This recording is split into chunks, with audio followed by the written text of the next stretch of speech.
Welcome, everyone, to Paranormal Round Table. Paranormal Round Table, that's 3 words. And it is... It's actually getting to be one of those things that I think a lot of people are just hearing PRT. Yeah, PRT. Yeah. We're going to make sure to say PRT. Yeah, and it's great. You know, wanted to get out there first to start with, you know, try a little something different. If you wore that around Austin, though, they'd probably think it was something else. They probably would. Who knows? Party right time. Yeah, man. You know, Definitely. They're not going to know what that means. Oh, yeah. So, with today's, you know, the whole atmosphere today's, who knows what kind of stuff that people would come up with. But, yeah, you're going to have to put like a Bigfoot or a spaceship or something. And so, guys, just to let you know, this is Sal, and we got Wolf, and we're on Paranormal Round Table today. Paranormal Round Table, even though we're sitting at square tables. Really big square tables, too. But, folks, we have a lot of stuff to cover. Everybody's been clamoring for the Paranormal Potluck, so that's what we're going to do. But first, we're going to do the email. Yeah. DasWolfman88@gmail.com. And also, wolfandsal@gmail.com. gmail.com. Send us your stories. We want to hear them. We love to read about them. You know, and we're getting to them as fast as we can. We're only two people. We're backed up bad, big time. We can't get Tony to do anything. He's absolutely worthless. He will watch, though. There's one thing Tony will do he's very good at. He will watch people play video games for hours. So, folks, if you want to make money off of this guy, make him subscribe to you playing. I don't know what they play. Mario Brothers. No, that's old school. That's old school, huh? Yeah. What is it? Fortnite, I think's the game that these kids don't are into even these get me days. blind. I don't know about these games. Or Call of Duty. Hey, everybody knows about Call of Duty. I kind of vaguely play games, and so people were like, "I thought you were a gamer." I'm like, "Yeah, I played some games from way back in the day." Yeah, that doesn't mean that I'm into this. Whatever's going on now. What is that one that was there? It was real popular for a while there. Squid kept trying to get me to play it, and then I know Anthony, you played it. Was it the one where you Tony would tell you it's like you can do all kinds of different stuff on there, and you could then it was modded. Not Minecraft. I know that one. My little nephew plays that. That's a crazy game. You'd be surprised how many people love that thing. It's crazy, dude. There was this game though that everybody was playing. Oh, look, he's yelling from the other room. Now you hear me. Skyrim. Yeah. Skyrim. And then Anthony, you told me, because you were just engulfed in one game. Your whole world was that game. The Witch King or The Witcher. Yeah. The Witcher. I've heard about that game. I mean, I don't hardly game Thank goodness much. I didn't until he told me, and then I was like, I tried quickly to forget about it. Yeah, it's the whole deal with the video games. It's great. People do it, and they get lost in that little world. It is fun for a little while. But I played Fables. Hey, that was popular for a while. I look at it like this. You know, you can get lost in those games and all the stuff that does, but guess what? If you look around at the real world and you peel back the top layer, we got a lot of that going on right now in our world. Without having to go into a video game for I think for a lot of people it's a release from the mundane day-to-day world. The escape from the problem, folks, is that you get addicted. You know, but you know what? People get addicted to coffee. My brother is a coffee addict. My wife is addicted to nicotine. I'm a retired military man, so coffee is one of my things too. Yeah, you too. And Anthony, he's a big coffee guy. But you know, people get addicted to video games, coffee, nicotine, cigarettes, whatever. And the stuff we talk about on our show. But you know what really grabs you by the balls? What's that? Heroin. That's one thing that'll really grab you by the short and curlies. And do not mess with it, folks. Don't do it. So, folks, the others, do what you want, but please stay away from heroin. And any of those illicit drugs. They will only ruin your life. That's our public service message for today. There you go. All right, man. And if you're a kid who's doing drugs, please go get help before you ride your bike, because you'll probably get hit by a car or something. Don't do it. I'm just telling you, please get a helmet on. In all seriousness, yeah, it is not the thing to do. So with that don't do drugs, kids. Do not do drugs. Yeah, and with that being said, hey, don't go to college either, though. Drop out and be successful like me. Do what you have to do to be successful. Just make sure that you're not infringing upon anybody else. Yeah, well, that's pretty much. You can't do anything without infringing upon somebody. That's true, but do the best you can. So I had to renew my license the other day. I went to the DMV. Yeah. And I was walking out, and they were like, I'm not going to get into political whatever, but they were getting people to sign a petition or whatever. And I couldn't believe it. They were asking me, do you want to sign this petition for such and such? And I looked at it and I thought, yeah, I guess so. It's not a big deal, It's for your rights or whatever. And this guy walks out and he's like, F that. We have too many rights. What? Yeah. He said, F that. Yeah, F that. We have too many rights. And I looked at and the girl that was holding the paper was like, okay. And so I looked at my wife. We were like, what? Like, how could you really think we have too many rights, dude? So I think we should just like drop this guy off somewhere, in like Venezuela, and he can hang out. Give him, hey, look, give him $10,000, buy him a one-way ticket, and say, here, if you go to Venezuela with $10,000 American dollars, you're filthy rich. Yeah, you'll become a king for about 2 minutes till somebody kills you and takes it. Exactly. But anyway, I just thought that was crazy, and I was just like, wow, this guy really said that. We have too many rights. But anyways, that's enough of that, because he says we have too many rights. Well, guess what, guy? One thing that we will never complain about is how many rights we got and how many stories we got. Yeah. But I will say this, folks, I'm not disparaging video games. What I'm going to do is, once I am done doing all the really important things I got to do, then I'm going to just like sit down and actually play a game and just become addicted like Tony. I'm worse. I have a plan to become addicted to a game at some point, but it's been a plan that I've had for about 10 years. But I've never had time to actually sit there and just do that. So, Well, I like I said, as far as I'm worse as far as, in the realm of being a gamer, I'm worse than I was years ago. So I don't even try to play video games like that anymore. What about your son? Does he play? Yeah, he's pretty much he's astute in all those video games, and I'm just like, all I do when he brings one up, I say, okay. The next generation of each one of these systems, they have more buttons. Yeah, it's like, you're there's like 30 buttons and different, and everybody's like, oh, these controllers are much better, and I have a button for everything, and it's like, how many buttons can you have? Yes, and then it's amazing. It's crazy, dude. I'll tell you what. I will say this about the newer video games. They do have great graphics. The graphics are always getting better. So, when they go, I can only imagine, and how does that relate to our topic? It's simple. How does it relate? It's simple because if you can find someone who has got the software and have the expertise to be able to bring to life through software a person's sighting or encounter with, a cryptid creature. Kind of like, oh my Lord, Sibylla Irwin. She has the ability to draw people's cryptids as they tell her about it. Kind of like a police sketch artist on, when they do that for suspects. That's pretty cool. She's able to do that. She did it for for Mike Woolley. There's a woman that actually drew us a picture. I need to get that. She actually drew, and it's one of the cases we're going to talk about. And awesome. This happened in Coppers Cove, Texas. Nice. You want to lead? We can lead off with that. Hey, I think that's great. I want to hear the story because I'm pretty familiar with that area. Yeah, this is going to be paranormal potluck, folks. So it's just going to be, what comes up, comes up. And so we did a little talking to some people. They had a few other paranormal encounters, but this one was one in particular that really was like, that really stood out. It was pretty cool. I mean, nobody was hurt and she wasn't scared to death or anything, but Coppers Cove, Highland Park, Texas, okay, in the Highland Park area.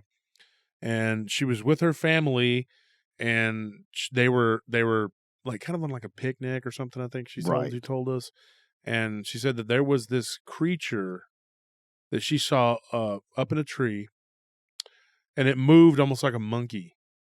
But she said that it was completely black, but it was like a matte black. It wasn't shiny or anything. Mm-hmm. And that it looked like it had really long, skinny arms and legs, and but it had a long tail, and it wasn't any bigger than 5 feet. And I remember her saying that she watched it for a little bit, and but it had its back turned to her. Now, Anthony, you were there when we talked to her. Did she say it turned its head or something and looked at her? Yeah, it turned its head kind of almost backwards and looked at her. And she said it just had like a very smooth face. She didn't see a real big mouth. Nothing that was very like significant in the face as far as like that would be scary or teeth or anything like that. And she said that it just like leapt off of the tree onto another tree. And I think she said she was 11 years old when she saw it. And she told her family, and they were just kind of like, yeah, okay. But she swore up and down. And she even drew a picture of it. She sketched it for me and Anthony, my wife. Well, ironically, that area you're talking about, the Highland Park area that is known for Spider-Man hanging out over there. Well, I don't know about all that, but I'll tell you one thing. It's definitely on the western edge of town, and a lot of hills, of course. It's hill country, and so that being potentially a juvenile Sasquatch, or potentially a juvenile, or not even juvenile. It didn't have any hair. No hair? No, it had a tail. You need to wake up, man. Did you hear what I just said? Yeah. I'm think of Spider-Man in his black suit with a tail. Spider monkey? Yeah, what is it with you and this is not an ape. I don't think it's an ape. She said it looked very reptilian. Really? Yeah, black? She said it looked black. She could see scales, but it was very smooth. But it was like lizard-like. Yeah. Wow, it reminds me of an encounter that. Here's a shameless plug for Beyond Creepy. That's one of those channels out there. He had a story about it where a guy was hanging out at a rock quarry, an old quarry. Hold on, this guy from Beyond Creepy. It's the gentleman. He's just a storyteller, Mr. Black. Are we getting paid for this plug? No, I don't. We don't plug him. Then. I'm just kidding. Go ahead. No, but he has one of his episodes. In one of his episodes, he talks about a gentleman who reported seeing this thing that looked like what reminded him of Spider-Man in the black suit when he was at a rock quarry hanging out. You know how people would go hang out at rock quarries when there's no other bodies of water to hang around at. They go to old quarries, go swim in them, that kind of thing. That's what the gentleman was doing at night. And then, of course, he noticed there was a lot of moonlight, so he could see across the body of water on the other edge. And he was up on a high point on one side, and he was looking across and saw the cliffside, and at the bottom there was water. So, but he saw this particular entity that the closest thing he could describe to him. He didn't mention anything about a tail, but he said it reminded him of Spider-Man in the black suit crawling up the side of that face, and then took off into the darkness afterwards. I wonder if it had a tail. Yeah, and it never mentions anything about that. But I thought that's really interesting. This lady is talking about this black, smooth with a tail. Well, Copper's Cove is not far from Killeen. No, it's actually. And the next story is you want to. Oh yeah, that one you were talking about, that reptilian sighting in Killeen. This one happened off of I-95. Yeah. And that's a very desolate road too in certain spots. If you're going from Killeen to Austin.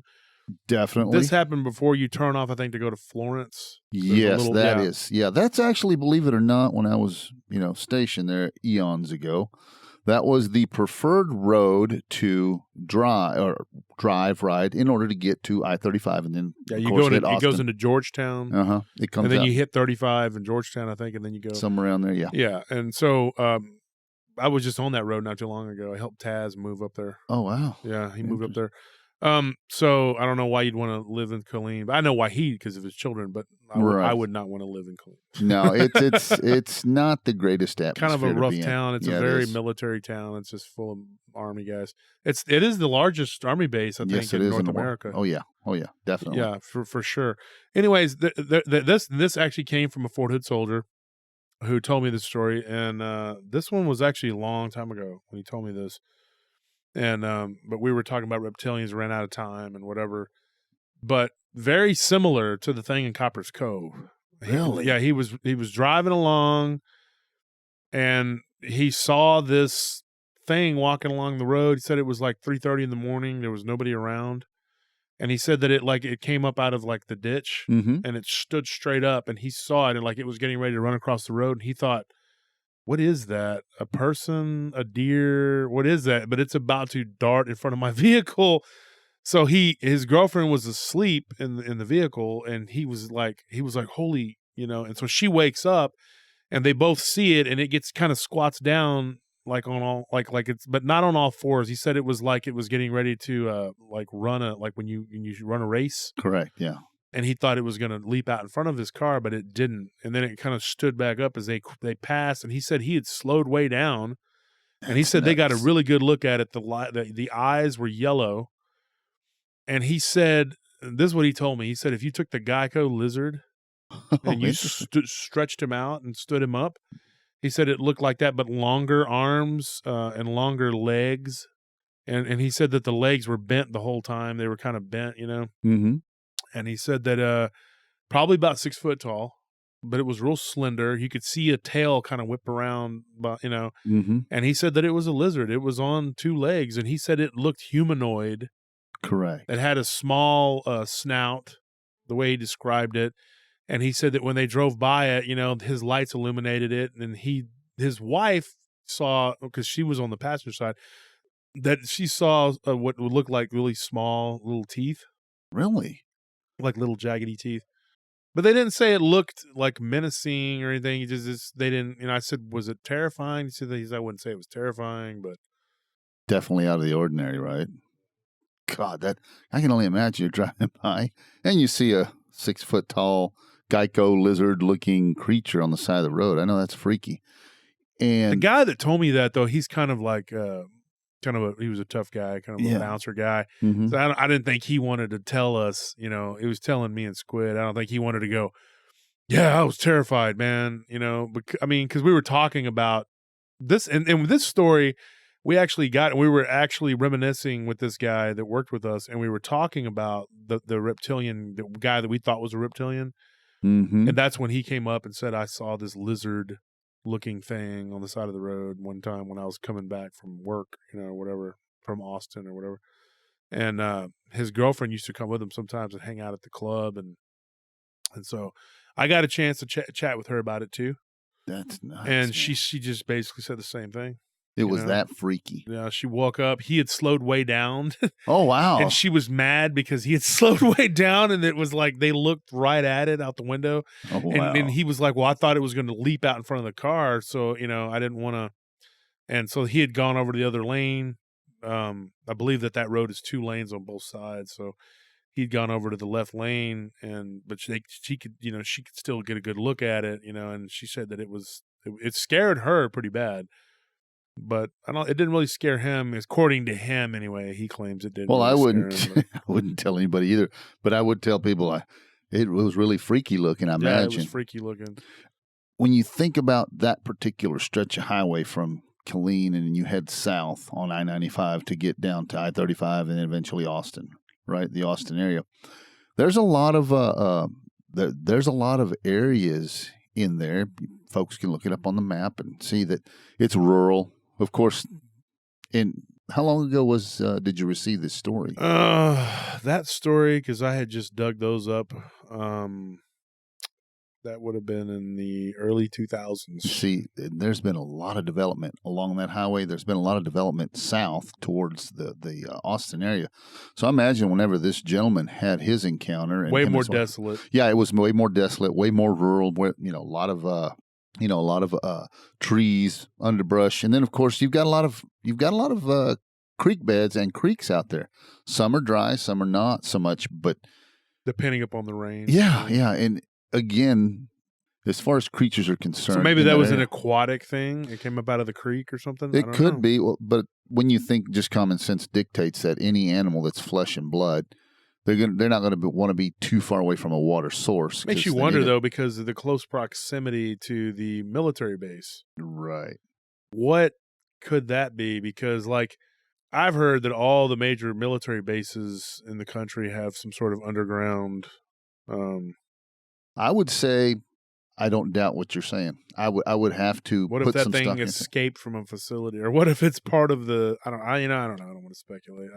No, it's speculation, but it's hard to tell exactly what's going on every military base, because even though you've been there. Yeah, I wasn't privy to access to every little spot because I've visited it. So and I know the layout sort of, but I don't. But it's so huge and it's so vast that, I mean, it's impossible. Like, you could be stationed on that base and there could be someone else stationed, and then you might work with 4 years being there and never see that other person. Like, you wouldn't know them. You would exactly. Because I had guys that worked for me and I was like, oh, did you know so-and-so? And they're like, no, I did not ever, but they were there at the same time. It's not one of those bases where you will eventually run into people. That doesn't happen. No, actually, it's not. It's one of those where you could be stationed there for years and you meet somebody 20 years after your career, and they were there at the exact same time, but you never ran across them. Never ran across them. Yeah, and I guess a lot of it depends on your MOS too. So that is, that is definitely. Are you preoccupied, Sal? You look like you're battling with something over there.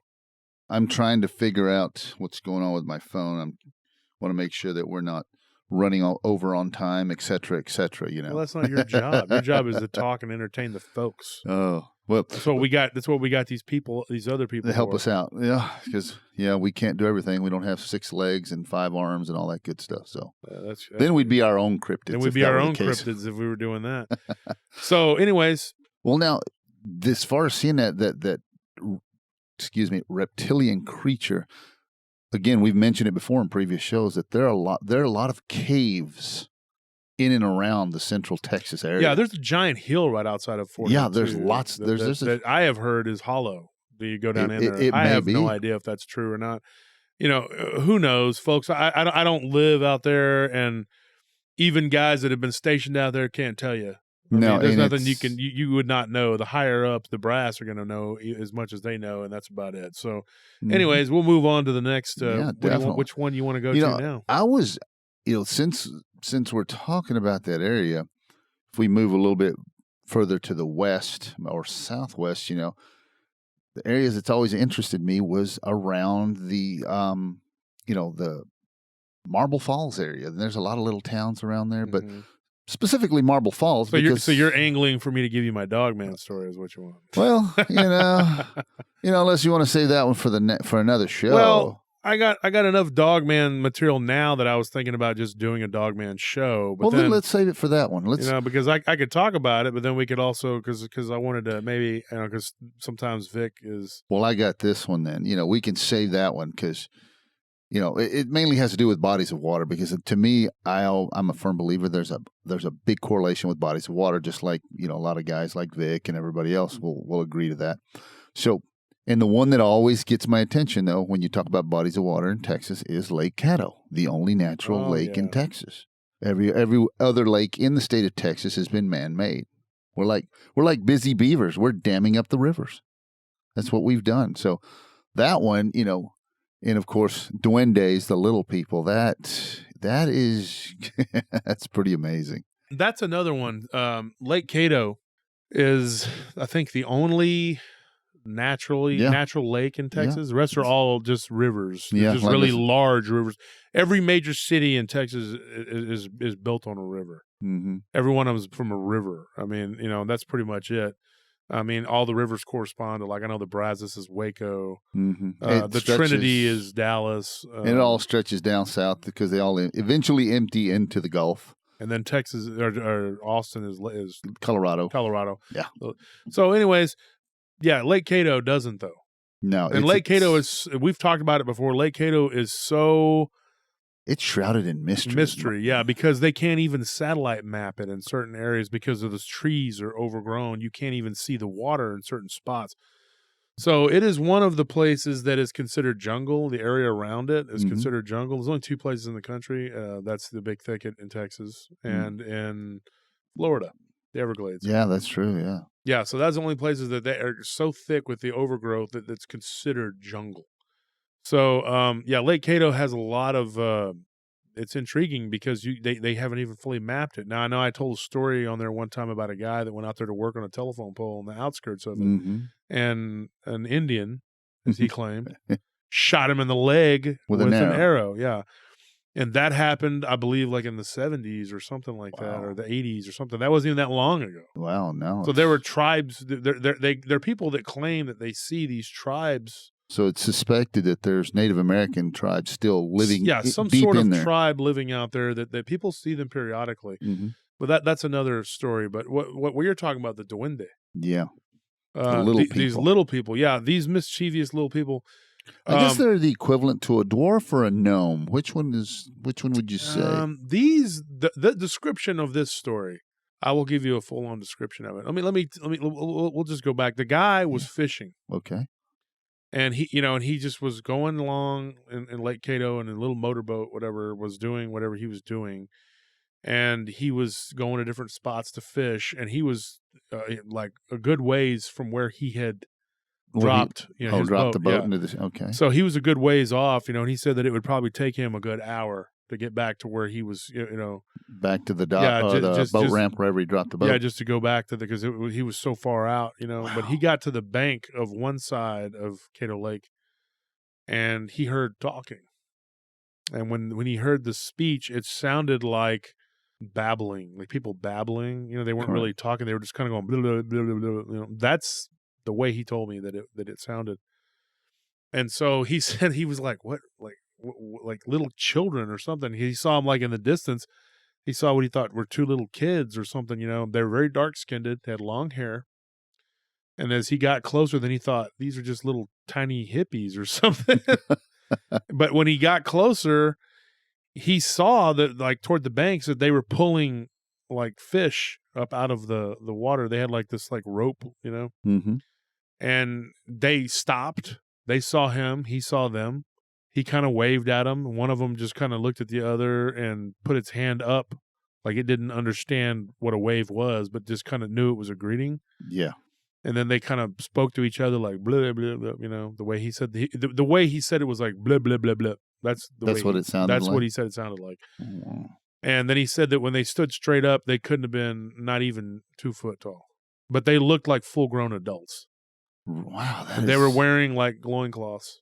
That is really interesting. And he said that one of them picked up a small little like a spear, that looked like it had a stone head on it, Wow. And the other one just kind of like, and he kind of just was holding it, and then the other one was like holding the fish, and they were just kind of looking at him. He was looking at them, and he said, he spoke. He said hello, and then they just kind of went da da, like they were trying to, but they couldn't really communicate. And so they just stared at him. He stared at them, and then he just said he took off on his boat. When he started the motor up a little bit to get it going, it spooked them, and so they turned and they jumped back, and then they turned and they ran back into the woods. And he said that, and I asked him, I was like, I was 100% positive that these were little people. Like these weren't like children or just really small adults, like midgets. He said, no, dude, he's like, you take a full-grown Native American. Yes. And you use a shrink ray on them. Uh-huh. That was his exact words. Wow, that's turning them into diminutive little, 2 foot tall. Yeah, like he said that they weren't even 2 foot tall. And the fish that they had caught, there were like 3 or 4 of fish that were like the one was pulling them. They were heavy, it was bigger than they were. Wow, it makes you wonder. All these sightings that people have in regards to little people all over the country. To me, I find it amazing. I simply think about these people who say, okay, I saw this, I saw that, and some people want to poo-poo on it, but I always go back to logic. You find it amazing? I find it amazing that I don't. That I fall asleep. I'm just like, and then I wake up and he's like, and that's that. So then I just make up something prefaced on, upon like half of what I heard. And the guys at home going, that ain't what I said. I'm just kidding, man. Yes. If you're listening, I think I just think, how lucky do you have to be to come across something like that? Well, I mean, there's a lot of lucky though. What if they were hostile? What if one of them took that little spear and just threw it right into his heart? What if it was one of them? What if Kalima? What if they just, Right. But what if it was the story, that you talked about on previous show, where the guy was working on the power lines out in that area and he got shot with an arrow in the leg? Mm-hmm. What are you talking about? I don't remember that. You don't remember that at all? Well, what if it was? Are you talking about the one I just told you? I'm just messing with you. Yeah, that one. What if they're related? They're same people. No, because that story, I read that story, and that story, they were Native Americans, like full-sized. Because people see them all the time. That they look like Native Americans. But these look like little tiny... look like Native Americans, but got hit with a shrink ray. Yes, little tiny guys. Wow. I don't know. All I can say is that logic dictates that if you've got large cryptid creatures or groups of people living out in the woods, you got to have small ones too. And again, we spoke about it before, we've mentioned it, the Yanomamo people of the Amazon rainforest, they've only been, had contact with the outside world maybe 10 times in the last 50 years. You know what? I'll go into another thing from Lake Cato Yeah, might be. I like that. It might be. I mean, it's because we were talking about lizards and whatever, but I'll just tell you that there was one story that I told you that we were going to talk about from the Grand Canyon. Near the Grand Canyon, near the lizard south rim. Involved a giant lizard. Lizard. This guy saw a giant lizard. Now, I had read a story of somebody who had seen a giant lizard, like on four legs, just like a giant, bigger than a Komodo dragon. Claimed that it was probably the size of a Volkswagen. Near Ruidoso, New Mexico. Now, folks, Roswell, it's literally 60 miles from Roswell. Now, I've been up there in those hills, and I've gambled up there at the Inn of the Mountain Gods, and I did not do well. The Inn of the Mountain Gods did not like me very much, obviously, because they just took all my money. But I will say this, I was up, but then I went back down. No. But anyways, that whole area is very beautiful. Oh yes, New Mexico, and it's the mountains. It's very hilly. Been up to Taos. I've been out there too. Yeah, it's very nice. And then there's a racetrack there. That's where Mine That Bird, I think, was from. I think so. That. Yeah, Billy the Kid Casino. It's pretty cool. Anyways, I went there summer before last. I was up in that area near Roswell, hanging out. Whatever. Oh no, wait. It was October before last. Wasn't it, Anthony? We were up there. And we almost hit an elk, dude. He jumped right out in front of my truck because I was right, but we were going slow, thank goodness. Yeah. But that whole area up there is plenty to eat if you're a giant lizard. Now this guy claims he saw a giant lizard up in one of the campsites there near Bear. I want to call it Bear Creek National Park or something. I don't know, something like that. But he saw this thing. Well, the way we're talking dinosaur-sized lizard. Yeah, like it was big. He said he saw it. Now, like I said, I collect threads.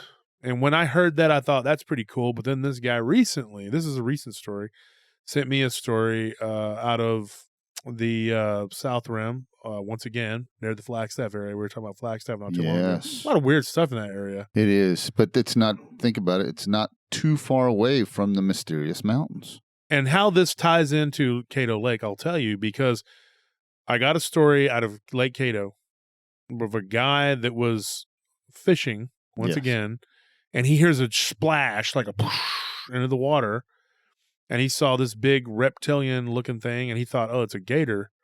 But then when he saw it swimming across, he saw it go across the bank, because there was an area where it was kind of a channel where it kind of cuts off into a little correct.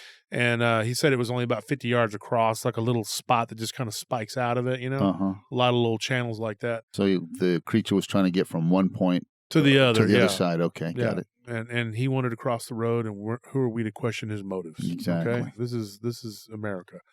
So anyway, he swam across, and when it climbed up out of the water, he said that he saw the tongue flicking out of its mouth. Boom, boom, boom. He could see it almost like a Komodo dragon. But he said that this thing was not the size of a Komodo dragon. He said this thing was the size of a saltwater crocodile. Holy Jesus. But it was smoother looking, and didn't have the ridges and all that, and it didn't have the big snout of a croc or an alligator. And he said that it had very reptilian eyes, and he said it just kind of like had the legs out on all fours, how a Komodo dragon walks. Yes. This is how he was describing it to me, and that it was just kind of like walking like that up onto the bank. And he said that if he had to guess, it was probably 9 feet long. Wow, that's from head to tail. But he said it was bulky. It was big. Like it would be able to eat whatever it wanted. Yeah. And so that was in Lake Cato. And he said that it was blackish green. Now that takes me to the other story about the Grand Canyon. Okay. And now, folks, we're supposed to be doing paranormal potlucks, but it sounds like we're talking about lizards here the whole time. But we'll get into some other stuff. But here's what happened. The Grand Canyon sighting was odd because the guy had camped out near the Grand Canyon, I guess, with his family, and they were at an RV park or whatever, and he went up into the woods to hike on a trail or whatever, and him and his oldest daughter heard something crunching through the brush or whatever, and they saw what looked like a lizardy-looking creature. I should back up. They saw an elk coming up out of and its leg was just torn, like almost off. And then they look behind it and they see this like lizard just kind of walking slowly behind it. And the elk was like, he was hobbling along. Yeah, a big buck, and he was hobbling, and his leg was torn, and like this lizard just ran up behind it and grabbed his hind, and the elk was putting up a struggle, and the lizard just started chewing him and biting him and took him down. And right before their eyes, it dispatched this elk, and they said that it was humongous. That this lizard looked like it could eat a car. Oh my God! Yeah, and he said that it was bigger than the elk, but it scared the living daylights. Yeah, so then they turned, and his daughter started screaming, which got the thing's attention, and it just looked over at them, but it's busy eating what it's eating. Correct. But he was like, imagine if you're out there and the elk wasn't there. Yeah, it would just snatch you up and eat you. You would be on the menu. Yeah, and he said it was probably about 10 feet long. Wow. And it was up in the hills area, up there. And he said that they ran back down the trail. He said he wanted to stay and look at it longer, but his daughter was in hysterics, and it was black. That's really amazing. So what do you make of that? I don't know, but I am glad that I was not on those trails. Folks, the moral to the story here is... Well, we're talking black reptilian lizards. Yes. All over the place. The only thing that I would, and this is just speculation, is we're talking a rift or tear in the fabric of space-time.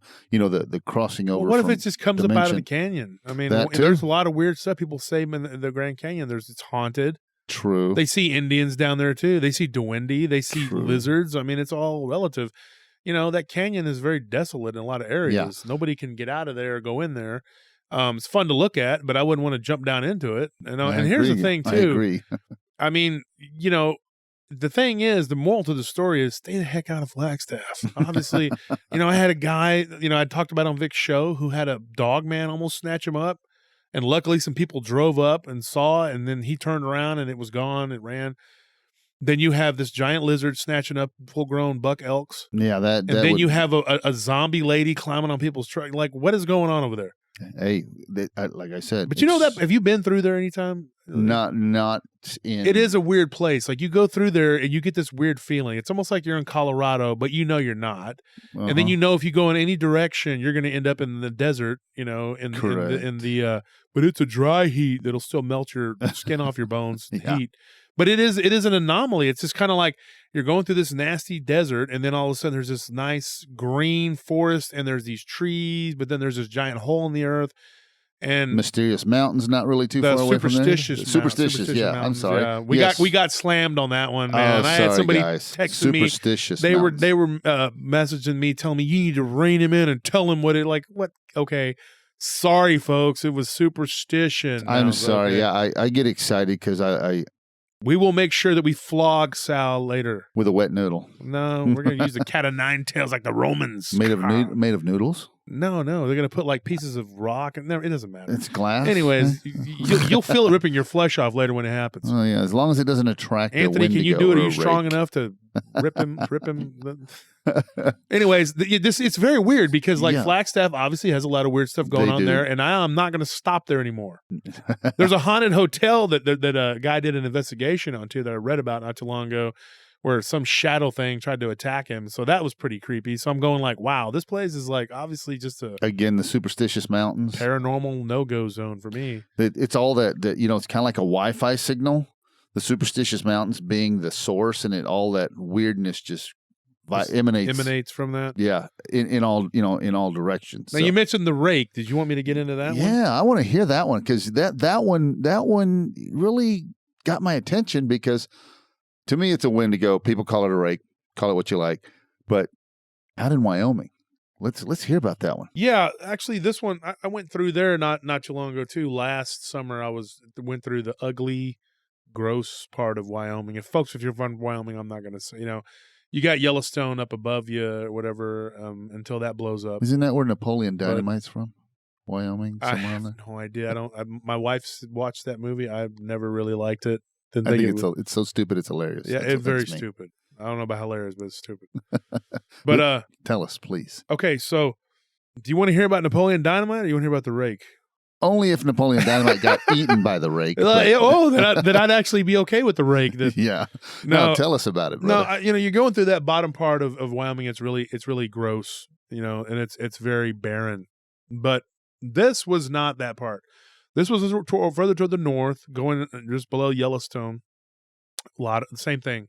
Like there's all this desolate, ugly, deserty type terrain, and then it becomes this beautiful oasis of green.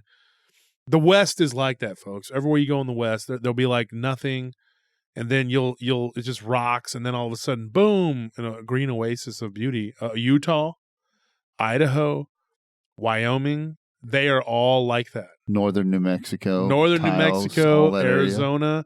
You'll be going along thinking this is so horrible and hideous, and then you'll hit something green, and it'll be wonderful, beautiful. It'll feel good, and then you'll go right back out into the death, into the hot high desert. Yes. So this happened up there near Yellowstone. Guy was driving along with his family, and so this white creature, which he said looked like it had webbing on the below the rib or outside the rib cage. I forgot how he worded it. Correct. And that it connected to the arms. It was like webbing connecting the arms to the rib cage, is what he said. So there's webbing, there, and I've heard that before. And this thing was holding on to a tree, and he said he was driving along, and they were going down a little winding area where you couldn't go real fast. And this thing decided to leap off of the tree on all fours and run so fast, according to him, okay, he was going about 45 miles an hour. He said that it ran up under his car, that lifted the car up, boom, and the tires didn't hit it. Now, I don't know how that happens, but he said he looked, and when it got to the other side of the road, then it kind of twisted and turned, and he could see in his rearview mirror it was standing straight up, and you could see its body like heaving, and he didn't know if he had like hurt it or what, but he said that it was like white, almost translucent, and it had a humongous mouth with a weird round head. Didn't get a good look at the feet or the hands, but just, Those are the prominent features that stood out. My question is, how did it survive going underneath? I don't know. That would... And I asked him, too. He drives a Subaru, so, I mean you could probably survive. Maybe you got run over by a Subaru, you'd be like, well... Yeah, I don't know, but not when there's 4 people in the car. Yeah, He said it woke up his son, his daughter, and his wife were all asleep, and they just wake up like, what was that? And he said it was so terrifyingly ugly and menacing looking that he didn't even want to tell his family what it was. Really? Like he just said, "Oh, I don't know. I think we might have hit something." The kids were like, "Oh, I hope it wasn't a deer or a rabbit, blah blah blah." And he's like, "No, it wasn't that." But he later told his wife, and his wife was like, "What?" I don't know, man. That would be pretty. I think I'd be pretty weirded out too if I were in his shoes. You think? Yeah, seeing that thing. But it sounded like a rake. I mean, that's what it sounded like, Yeah, and you are correct. That is the classic description. The description. The classic description of the rake / Yeah, there was a guy that used to be on our Facebook. Anthony knows him very well. He's kind of a nut job. We don't really talk to him anymore, but he claimed to have seen the rake up in northern New York, not New York City, because everybody thinks New York City. Upstate New York. Yeah, upstate New York, which is a huge state. Yeah, but he was up in upstate New York near Rochester, near a lake, he said. Yeah, it's very wooded out there. Very wooded, yeah. And he said that he saw this thing, this white, like a bubble floating on the lake. And then he said that he saw it like flip around and like move really fast, like just like it was moving. You couldn't see the appendages or anything that were making it, causing the locomotion, but it moved really fast. And when it got up onto the shore, it crawled out on all fours, and then it spun its head around and twisted its body and stood up. And the description was just like what Ernest told us, the guy we ate dinner with. Yeah. Very similar to that, very similar to this guy in Wyoming that ran over this creature. It makes you wonder again, the Native American tribes from all around the country, that if you're going to say Wendigo. Well, yeah, they're going to say Wendigo. You're going to say Wendigo, but they say that Wendigo has horns and is different. Who knows? But it's definitely. I think I would go call it Wendigo because who knows. Well, when we get Lon on the show, yeah, we can have him expound. I'm going to talk to him about Penelope, because that's a story that is from one of his books or whatever. Right. In the Sierra Nevadas, about a female creature, because people see it's like fully nude, Correct. But it is hideous, and it is white and translucent and has hair, and it screams. And there was a story I read in one of Lon's blogs or his book. I've read so much stuff. I know he's got his Phantoms and Monsters website. Yeah, it was something like that. I read it from one of it was his website, I think. Mm-hmm. And I read, because whereas you watch videos and stuff, I read. That's good. I'm the smart one. Yeah. And arrogant too. You know how people are, that they read. They're like, the book is much better than the movie. And I know what you're thinking. You're like, you know what I like about the movie? No reading. Yeah.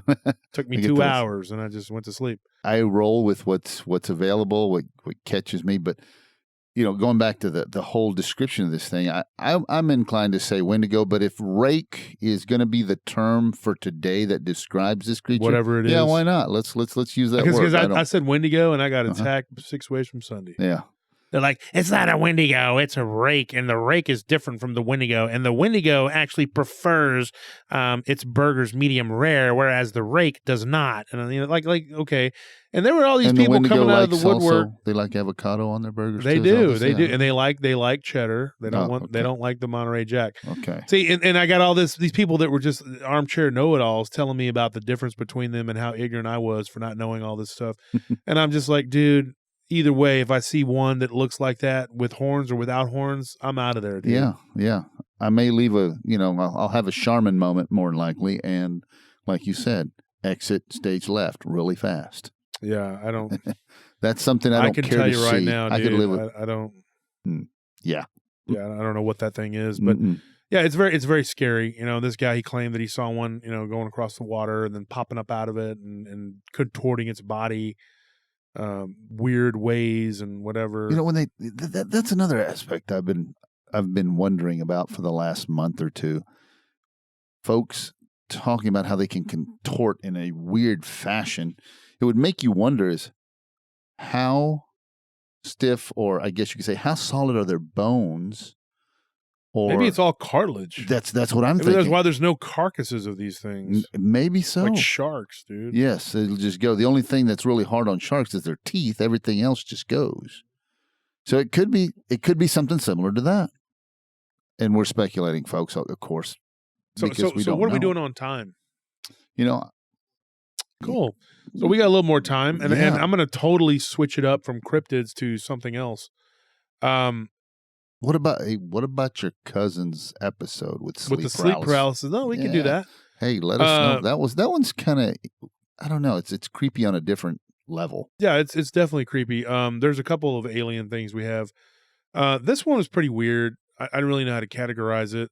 I had a cousin of mine that lived in Thorndale, or outside of Thorndale, a little bitty town outside of Taylor, which is a little bitty town outside of Austin. So imagine it's really it's out in the boondocks. It's a little thumbnail. You just drive right through it.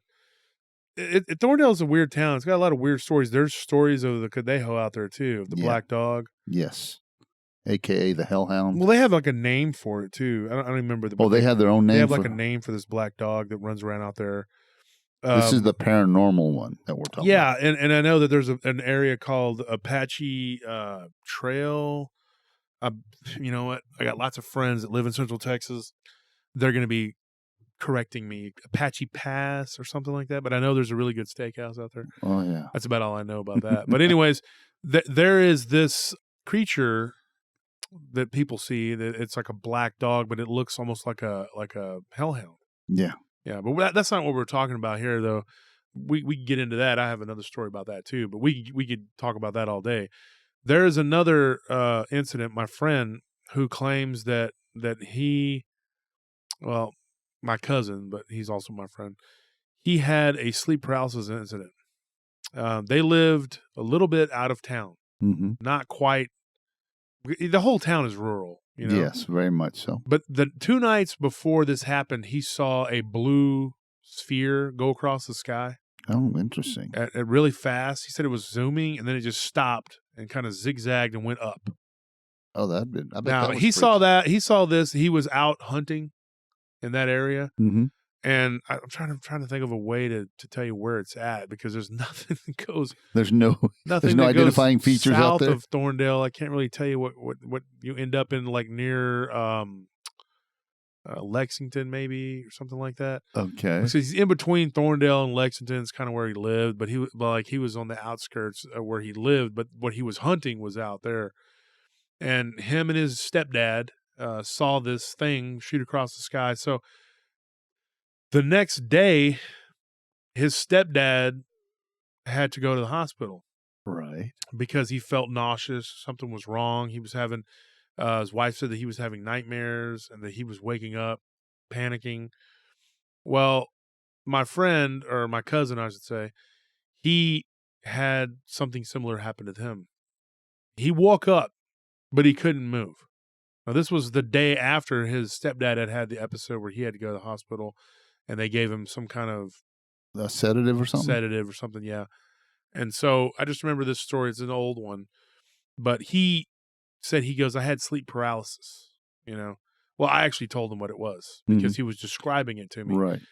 And he said that he had woke up, but he couldn't move his arms or legs, and his eyes, he couldn't even open his eyes. He couldn't do anything, but he could hear something moving around in his room, and he could hear like this weird like noise. He said it was like a whooshing noise, like woo woo woo woo. Oh wow.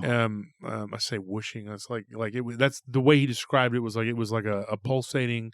Oh, like yeah, woo, yeah, yes, woo, yes. The way he woo. did it was Kinda like like that. yeah. He told me face to face. It was like a woo woo woo woo.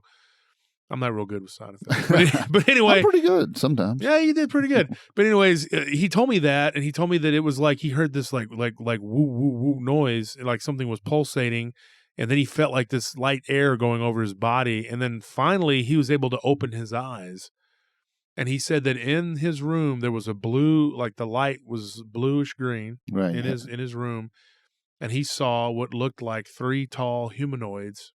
Not the traditional grays like you would think. Right. He said that these things looked almost like reptile looking, very reptilian looking, but they had almost the same kind of head with the oval shape with the small chin, but that they had almost like little small scales. You could see them on their face, and that they were like talking to him through his mind. Oh, wow. And that what they were telling him was that he needed to relax and calm down, and that they were doing an investigation into that area, which I don't know what that means. That's the word they used with him? According to him. Investigation. He said they were investigating. Well, it makes you wonder, first and foremost, when you think about all the, for lack of better words, all the alien races out there. Sorry if I'm not using the proper words, folks, but I'm just using alien because that means it's not us, it's not terrestrial here. We're other than human. All these alien races that have been reported through the UFO encounters, et cetera, over the years, you've got easily over 20 or 30 races different out there. Different descriptions. And some are similar, but with differences. I can give you more description on this, too. Yeah. So given that. The eyes were yellow. Yeah. They were slitted. No, right. And one of them leaned right over him. Oh. There were little bumps, nodules, whatever on its head. Yes. Didn't see any jaggedy teeth or anything like that. And they didn't open their mouths. And their mouths weren't real big, according to him. And that they were actually looking for something. Oh, that's interesting. Yeah, and that they knew that he had observed them 2 days before. And apparently they had already done this with his stepdad. They're trying to glean any information they could from whatever they were looking for. See what they saw, yeah. When he talked to his stepdad about it, according to what he told me, he said, I talked to my stepdad, and he didn't have any, like, he had no recollection of what the dream was. He just felt like he was struggling with something, and that was it. And that he couldn't get his wife to wake up. But then finally he kicked, and then he woke up, and he was whatever. Well, here's the interesting thing. When they saw the blue light, okay, there was missing time. Because he told me that it happened about 10 o'clock at night. Right. And when they got back to the house, it was like 1 a.m. And they hadn't done anything. They don't remember doing anything. And they don't remember anything. They just remember after they saw the blue light, his stepdad started getting a headache. And so they just left. Basically going to the house. They went home, yeah. But then for whatever reason, it was already like it took them 3 hours, right? Yeah, and it wasn't very far from where according to him, where they were hunting was not very far. So I don't understand. Was it going to be maybe a 30-minute drive back to the house? Was it something like that? Short time span? Had to have been. I mean, Thorndale is only a spot in the road. Had to have been a short ways. Yeah, it's a pretty small little blip on the road or whatever. I was just thinking though. Here's the thing I was thinking on that, brother. Like I said earlier, there's all those alien races out there, and he got one that was a reptilian type, and tells them that they're on an investigation. The intriguing thing that I asked, almost said his name. The intriguing thing that I asked R, I'll call him R. Yeah. The intriguing thing that I asked R, and he's not really my cousin. I grew up with this guy to the point to where I just call him my cousin and I call him my primo. And so, and he's not a real articulate guy. Right. So he just kind of was like telling me what he could, in the words he could. Right. He explained it the best he could. Yeah. And so he had this missing time. And the thing is, I don't know what to make of that, but I know that he's a very truthful guy. He's not going to lie to me. Right. He doesn't go around making stuff up just to get attention from anybody. No, he did tell me a ghost story one time, but it wasn't like that. Correct. But he did have sleep paralysis, and he said he couldn't move. And then he said he went back to sleep, and then when he woke up, it was like it was a dream. Oh, man. But the intriguing thing about that story, and what I want to know, is what were they looking for? It's exactly what did what they I was want? getting at, Like, what was the information that they wanted? The only thing I can think of is, number one, you had a dogman encounter years ago in Taylor, right there in Taylor. So that right there would tell me that there is, along with all the other stories you've told me over the years about all the weird stuff in and around Taylor, and then, of course, Thorndale not being far from there, so on and so forth. How far is Thorndale from Taylor, Anthony? 13, we're looking like 13 miles? Yeah, I was going to say 13 to 15 miles, or 10 to 15 miles, miles, something like that. So it's all that area is rural, so, a dog man or even a rake or anything. What, you think they're looking for the dog? They're looking for a dog man? Well, think about this. The technology that they have, obviously, that they can do what they did to your cousin. They can do that to them. What would stop them from investigating these other weird creatures that are floating around out there? That they'll have the ability with their technology to be able to hone in on them to catch them and see what's up with them. Because that's what I think. Maybe they tag these things. They may do that. Well, think about it. It was a lizard type creature. Mm-hmm. What would we be to the lizard type creature? We're nothing but another animal, just like the dog man would be, just like the rake would be. Do you see where I'm going with this? Yeah. So yeah, that's probably what they were doing, maybe, because it's hard to tell how many alien races have visited this planet. I wouldn't begin to know, but I'm sure there's over at least 100 of them. If there's like 400 or 500 supposedly alien races out there, there's 100 of them came here to start cataloging stuff for their own people. You know what I mean? What's on this planet? Well, hey, let's send our people out there and start, use the technology, and we capture and tag and study. And people, of course, we're the most prevalent. They didn't creature, seem to be, as far as like reptilians, usually pretty aggressive and angry. Right. But there's many variants. Yeah, variants, I guess. He didn't really seem to, because I asked him, I was like, did it feel evil? And he was like, yeah, man, it was really evil, whatever. But then, then later I asked him again, and I was like, how, like, he's like, well, I don't want to say evil, but they just were ugly, man. They were real ugly. Yeah, it's basically throwing him off. So I told him, I said, did you get any sort of like malevolent feeling? He said it was scary. Right. He said, I didn't get the feeling they were going to kill me, though. Right. So I said, well, then it wasn't completely evil. He goes, it could have been worse. Yeah, exactly. And I said, yeah, I guess it could have been. Mm-hmm. And then it never happened to him again. That happened to him back in the 90s. Oh, man. Yeah. Not too far from... Yeah. But he told me that story not too long ago. When me and you were first kicking around the idea about the show, yeah, my cousin got me in touch with him to tell him told me that story. So yeah, that's freaky. That's really weird. And so, folks, that's all the time we have for today. We hit the hour mark, and so we have to go. If you folks want us to go and do more episodes and do more research and you want us to do longer episodes and do more episodes, then we're going to need you to pay us. That's all there is to it. Start sending us checks, and I'll quit my job, and I'll do this full time, and I'll bust out with all the stuff I can find. All the bells and whistles. I'll start stalking people for stories. I'll sit in the Lowe's parking lot, just waiting for somebody to come out. Did you have a weird story while you were remodeling that house? Or go downtown at night, start questioning everybody that walks in and out of the bars. Even drunk people, they're like, yeah, I saw a leprechaun. I was like, oh, good. Let me tell you. Or, hey, we'll even go down to the local ARC shelter. Did you see anybody? I saw a 600-foot Jesus. Okay, guy, you need to chill out. No, I'm just kidding, folks. But there's people that have all kinds of weird stories, and a lot of times, of course, unfortunately, they're on some type of... Well, we have done... I think we've done the best job of vetting those people, because we've had some people... Folks, I'm going to say it like this. If you're going to send me a story and then it starts getting into some sort of sexual encounter with an entity or being or what, I don't want it to, don't. No, that's not going to happen. All right. I just, we like the folks that bring us their, now, if something's happening like an entity serious, and you're being serious and something like, but I don't want to hear about your sexual liaisons with Bigfoot or Dogman. Okay. That's just gross. And I don't want to hear about it. TMI. That is actually, and it's actually, I'm telling y'all, because I've been getting stories that are just so ridiculous. So you have to just throw them out, and so it's better when I can talk to the people and I can get them and, whatever. But we do want you to send us your stories. To say that, but Yes, we do want all of you people who have your actual genuine stories that have happened to you. Yes, we want to hear them. And you can usually tell when somebody's being honest and genuine. And then I let you, the listener at home, decide, what you want to do with it. You take the story, and if you want to believe them, believe them. If you don't, you don't.